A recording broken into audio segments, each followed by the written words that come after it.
নমস্কার। আজকে আমি থোড়ের উপর একটা রেসিপি করছি। সেটা হচ্ছে থোড় বাটা রেসিপি। আমি 2 পিস কচি থোড় নিয়েছি। থোড়টার উপরে পাটটা খুলে দিয়েছি। ভেতরে টিউবলাইটের মতন যে অংশটা আছে সেটা নিয়েছি। আমার যেহেতু থোড়টা খুব কচি ছিল তাই কাটার সময় কোনো সুতোর মতন বেরোয়নি। কিন্তু যদি কচি না হয় তাহলে কাটার সময় অনেক সুতোর মতন বেরোবে, সেটাকে ফেলে দিতে হবে। থোড়টাকে পাতলা গোল করে কেটে নিয়েছি। ভালো করে ধুয়ে মিক্সার গ্রাইন্ডারে পেস্ট করে নিয়েছি। নিয়ে একটা থালার মধ্যে রেখে দিলাম।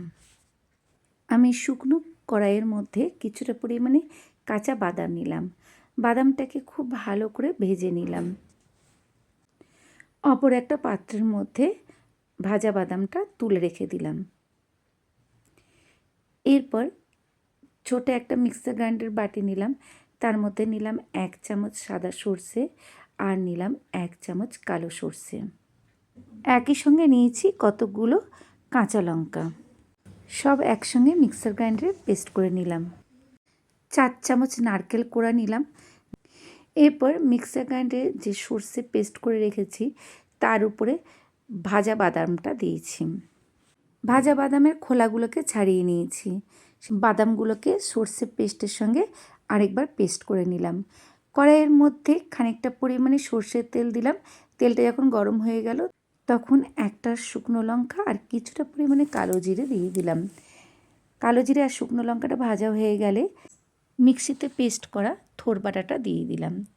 দিয়ে জোর আঁচে ভাজতে লাগলাম। ততক্ষণ ভাজতে থাকবো যতক্ষণ পর্যন্ত জলটা শুকিয়ে না আসে। খুন্তিতে করে মাঝে মধ্যে নাড়তে থাকবো যাতে তলায় ধরে না যায়। এরপর থোড় বাটাটার উপরে আমি পরিমাণ মতো নুন দিয়ে দিলাম অল্প একটু পরিমাণে হলুদ গুঁড়ো দিয়ে আরও কিছুক্ষণ নাড়তে থাকবো।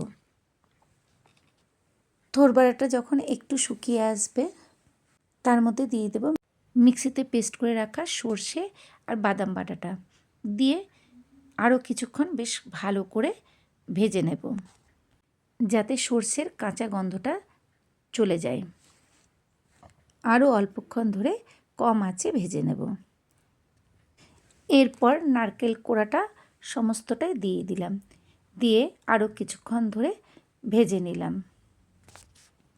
এই সময় গ্যাসের আঁচটা মাঝারি রেখে দেব।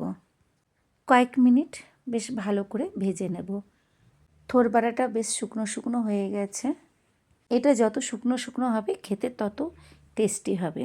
আপনারা তো অনেক সময় থোড়কে সরু সরু করে কেটে ভাজেন বা থোড়ের তরকারি করে খান। এইভাবে রান্না করে দেখবেন, এই দিয়েই অনেকখানা ভাত খাওয়া যাবে। এরপরে আমি থোড়ের উপর কিছুটা পরিমাণে সর্ষের তেল আর কতগুলো কাঁচা লঙ্কা কুচো কুচো করে দিয়ে দিলাম। দিয়ে আরেকটু নাড়াচাড়া করে দিলাম। আমি এই রান্নাটি ইউটিউব থেকে দেখেছিলাম, দেখে বাড়িতে বানিয়েছিলাম।